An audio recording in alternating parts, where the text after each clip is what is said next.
પ્રધાનમંત્રી નરેન્દ્ર મોદીએ નવી દિલ્હીમાં એક ખાસ કૃષિ કાર્યક્રમમાં કૃષિ અને સંલગ્ન ક્ષેત્રોમાં ₹42,000 કરોડથી વધુના અનેક પ્રોજેક્ટ અને યોજનાઓનો શુભારંભ કર્યો.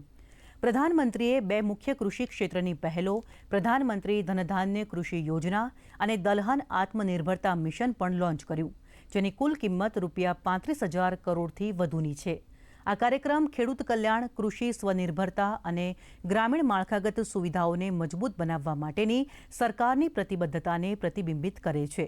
આ પ્રસંગે પ્રધાનમંત્રીએ કૃષિ, પશુપાલન, મત્સ્ય ઉદ્યોગ અને ખાદ્ય પ્રક્રિયા ક્ષેત્રોમાં ₹5,450 કરોડથી વધુના પ્રોજેક્ટનું ઉદ્ઘાટન કર્યું છે.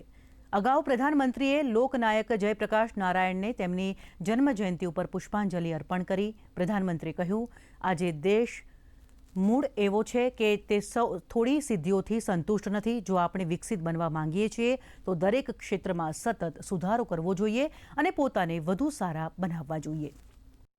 इस ऐतिहासिक दिन देश की आत्मनिर्भरता के लिए,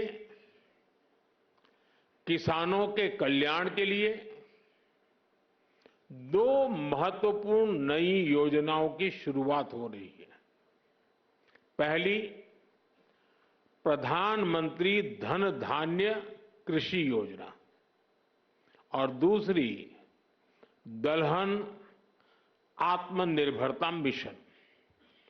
ये दो योजनाएं भारत के करोड़ों किसानों का भाग्य बदलने का काम करेगी. इन योजनाओं पर भारत सरकार करीब 35,000 करोड़ रुपए से ज्यादा खर्च करने वाली है.